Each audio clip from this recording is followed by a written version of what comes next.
નમસ્કાર મિત્રો, સોના ચાંદી બજારમાં વીતેલા સપ્તાહે નરમાઈ જોવા મળી હતી. જો કે સપ્તાહને અંતે એટલે કે શુક્રવારે ગોલ્ડ અને સિલ્વરના ભાવમાં થોડો સુધારો જોવાયો હતો.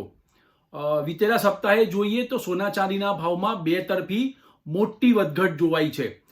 હવે આપણે જોવું રહ્યું કે હવે આગામી સપ્તાહે શું સોના ચાંદીના ભાવ હજી ઘટશે, ગોલ્ડ સિલ્વરમાં ટેકનિકલ લેવલ શું કહે છે અને ફેડરલ રિઝર્વ વધુ 25 બેઝિસ પોઈન્ટનો ફેડ રેટ કટ કરે તો ગોલ્ડ સિલ્વર માર્કેટ ઉપર શું અસર પડી શકે છે.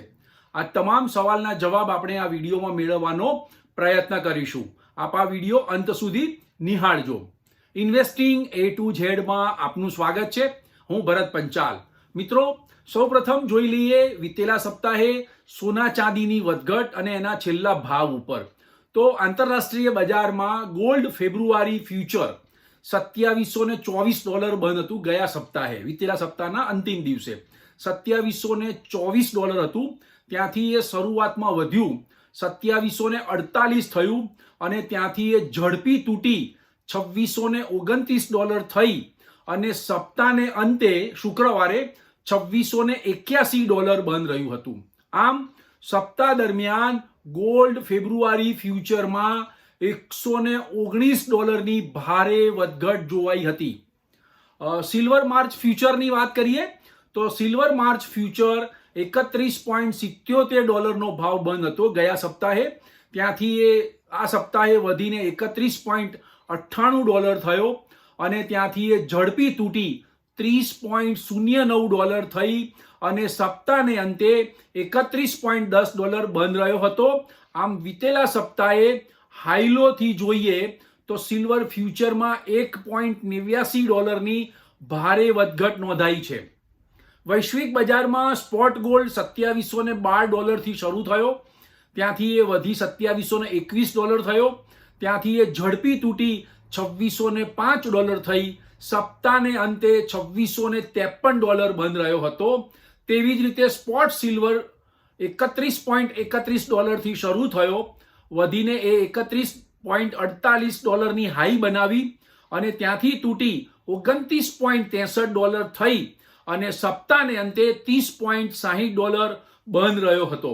હવે રૂપીમાં વાત કરીએ તો અમદાવાદ સોના ચાંદી બજારમાં માણેક ચોકના ભાવ જોઈએ તો 999 ટચ સોનું જે છે એ 10 ગ્રામે એક સપ્તાહમાં $1800 ઘટી 79000નો ભાવ રહ્યો હતો. તેમજ હોલમાર્ક દાગીનાનો ભાવ 77420 બોલાયો હતો. તેવી જ રીતે ચાંદી ચોરસા 1 કિલોએ $2500 ઘટી અને સપ્તાહને અંતે 89500નો ભાવ રહ્યો હતો. મિત્રો, વીતેલા સપ્તાહે ગોલ્ડ અને સિલ્વરમાં બે તરફી ભારે વધઘટ જોવાઈ હતી. જો કે ટ્રેડિંગ વોલ્યુમ ધીમે ધીમે ઘટ્યા હતા. ઇઝરાયલ અને હિઝબુલ્લા જે છે એના વચ્ચે યુદ્ધ વિરામની જાહેરાત પછી ગોલ્ડ અને સિલ્વરમાં ઊંચા મથાળે નફારૂપી ભારે વેચવાલી આવી હતી અને એટલે ગોલ્ડ સિલ્વરના ભાવ ઘટ્યા હતા. જો કે ત્યારબાદ રશિયા અને યુક્રેન વચ્ચે વધુ ભીષણ યુદ્ધના સમાચાર આવ્યા. રશિયાના રાષ્ટ્રપતિ પુતિને યુક્રેન પર હાઇપરસોનિક મિસાઇલથી હુમલો કરવાની ધમકી સુદ્ધા આપી દીધી હતી અને રશિયાએ યુક્રેનના એનર્જી ઇન્ફ્રાસ્ટ્રક્ચર પર બીજો સૌથી મોટો હુમલો કર્યો હતો.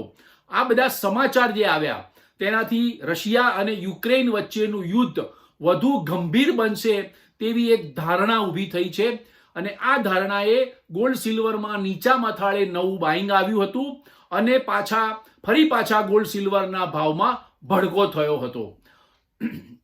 મિત્રો, વિશ્વના અન્ય દેશોની સામે અમેરિકન ડોલર ઘટીને આવ્યો હતો.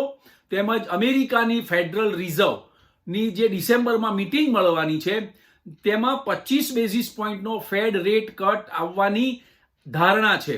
ગોલ્ડ સિલ્વરમાં જો 25 બેઝિસ પોઈન્ટનો રેટ કટ આવે તો ગોલ્ડ સિલ્વરમાં નવી ખરીદી આવી શકે છે. એક સર્વે એવું કહે છે કે 65% લોકો માને છે કે ફેડમાં 25 બેઝિસ પોઈન્ટનો રેટ કટ આવે. જ્યારે વ્યાજ દર ઘટે એટલે કે ફેડ રેટ ઘટે ત્યારે સોના ચાંદીમાં સેફ હેવન તરીકે નવી ખરીદી આવતી હોય છે. આગામી સપ્તાહે ફેડરલ રિઝર્વના જે ચેરમેન છે જેરોમ પોવેલ, એમનું ફેડ રેટ કટ પહેલાનું તેમનું સંબોધન છે. તેમની સ્પીચ ઉપરથી ખબર પડી જશે કે ફેડરલ રિઝર્વની મીટિંગમાં ફેડ રેટ કટ આવે છે કે નહીં. જો કે જેરોમ પોવેલે અગાઉ નવેમ્બરમાં એમ કહ્યું હતું કે હવે ફેડ રેટ કટ કરવાની અમે ઉતાવળ નહીં કરીએ, તે પહેલા યુએસના ડેટાનો અમે અભ્યાસ કરીશું, ત્યારબાદ અમે ફેડ રેટ કટ કરીશું. હવે વિશ્વના બજારોની નજર ડિસેમ્બરની ફેડરલ રિઝર્વની બેઠક ઉપર મંડાયેલી છે. મિત્રો, આગામી સપ્તાહે નોન ફાર્મ પેરોલ્સના ડેટા પણ જાહેર થવાના છે. જો આ ડેટામાં સારા એમ્પ્લોયમેન્ટ નંબર મળે તો કદાચ ફેડ રેટમાં ઘટાડો ન પણ આવે તેવી શક્યતા વધારે છે અને તે યુએસ ડોલરને મજબૂત બનાવે. આ બધી વાત જો અને તોની છે. એટલે આગામી સપ્તાહે ગોલ્ડ સિલ્વરમાં ન્યુટ્રલ રહેવું વધારે હિતાવહ છે તેવું એનાલિસ્ટો માની રહ્યા છે. મિત્રો, ટેકનિકલી જોઈએ તો ગોલ્ડમાં $2600નો મજબૂત સપોર્ટ લેવલ છે અને $2600નું સપોર્ટ લેવલ કામ પણ કરશે. અને ઉપરમાં જોઈએ તો $2700 એ રેઝિસ્ટન્સનું કામ કરશે. એટલે $2700 ઉપર આવે તો એકવાર પ્રોફિટ બુકિંગ કરવો અને $2600ની આજુબાજુ જ્યારે ભાવ આવે ત્યારે તમે એના સપોર્ટ લેવલથી તમે નવું બાય કરી શકો છો. તેવી રીતે સિલ્વરમાં પણ $30ની મંદી લાગતી નથી. એટલે $30નો સપોર્ટ લેવલ છે, એ મથાળે આજુબાજુ આપ ઘટાડે ખરીદી કરી શકો છો. અને ઉપરમાં $31.5 એ એનું રેઝિસ્ટન્સ લેવલ છે. એટલે $31.5 ઉપરનો ભાવ આવે તો આપ પ્રોફિટ બુક કરી શકો છો. મિત્રો, આ ટેકનિકલ લેવલ્સ મેં આપને આપ્યા છે, પરંતુ ડિસેમ્બર મહિનામાં ક્રિસમસનો તહેવાર આવી રહ્યો છે. આપ જાણો છો તેમ અમેરિકામાં અને બીજી યુરોપિયન કન્ટ્રીઝમાં ક્રિસમસના તહેવારની ધામધૂમપૂર્વક ઉજવણી થતી હોય છે. એક સપ્તાહનું એમાં વેકેશન હોય છે, હોલિડે મૂડમાં બધા હોય છે વિદેશી ફંડો. આથી 15 ડિસેમ્બર પછી વિદેશી ફંડોના કામકાજમાં ધીમે ધીમે ઘટાડો થશે. એટલે હાલ તુરંત સોના ચાંદીમાં જે પણ ઘટાડો આવે તે ખરીદી કરવાનો યોગ્ય સમય છે તેમ માનીને ખરીદી કરવી. કારણ કે ગોલ્ડ અને સિલ્વર જે છે એ લાંબા ગાળા માટે બુલિશ છે અને ટૂંકા ગાળામાં બંને તરફીની વધઘટને શક્યતાને હું નકારી કાઢતો નથી.